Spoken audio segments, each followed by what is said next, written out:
سلام دوستان عزیزم، امیدوارم حالتون عالی باشه. من هانیه هستم، یک آشپز خانگی که دستورالعمل‌هایی که بارها امتحان کردم رو با شما به اشتراک میذارم. پس با خیال راحت همه دستورات رو درست کنید و لذت ببرید. بیایید بدون معطلی به سراغ درست کردن یه غذا و یه نون راحت با سیب زمینی بریم که مطمئنم ازش خوشتون میاد. برای شروع 4 عدد سیب زمینی کوچیک رو پوست میگیریم و به قطعات کوچیک خرد میکنیم. داخل غذاساز میریزیم و 2 لیوان شیر رو بهش اضافه میکنیم. حالا 1 لیوان آرد رو به همراه 1/3 لیوان روغن مایع به مواد اضافه میکنیم. میریم سراغ اضافه کردن ادویه ها. مقداری نمک، فلفل سیاه، نصف قاشق چایخوری پودر تخم گشنیز و نصف قاشق چایخوری پودر سیر اضافه می‌کنیم. هر ادویه دیگه‌ای که دوست دارید رو هم میتونید اضافه کنید. و به همراه 1 عدد تخم مرغ مواد رو میکس می‌کنیم تا کاملا یک دست بشه. لطفاً کانال رو سابسکرایب کنید و حتما زنگوله رو فعال کنید تا اولین نفری باشید که آموزش‌های جدید رو دریافت می‌کنه.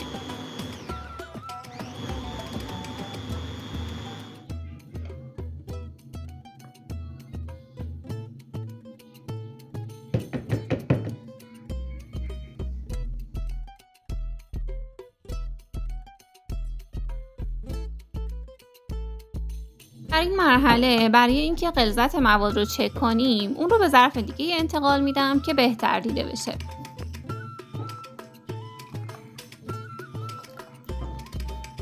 اینطور که میبینید موادمون هنوز خیلی شله. پس 2/3 لیوان آرد رو بهش اضافه میکنم و با همزن دستی هم میزنم تا کاملا یک دست بشه.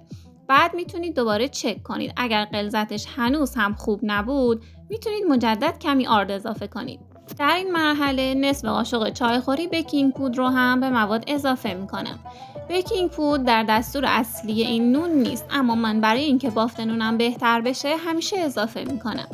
در نهایت هم میتونید کمی شوید خشک شده یا شوید تازه رو خرد کنید و به مواد اضافه کنید. غلظتش باید به این شکل که میبینید باشه.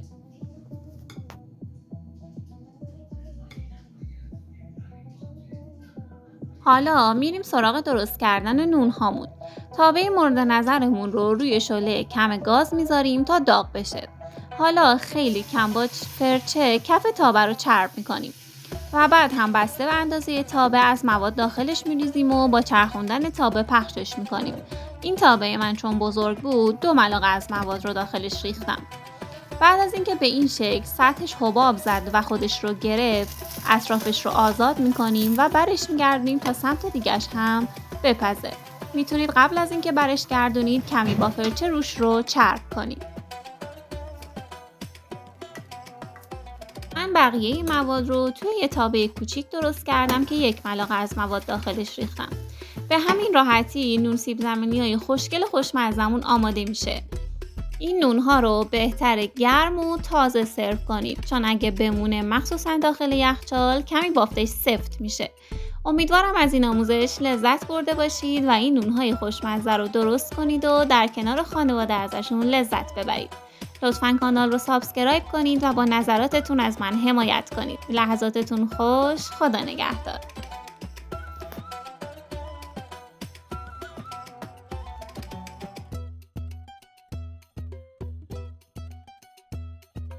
یادم رفت بگم این هم اون نونیه که توی تابه بزرگ درستش کردیم. همینطور که میبینید بافت نرم و عالی داره.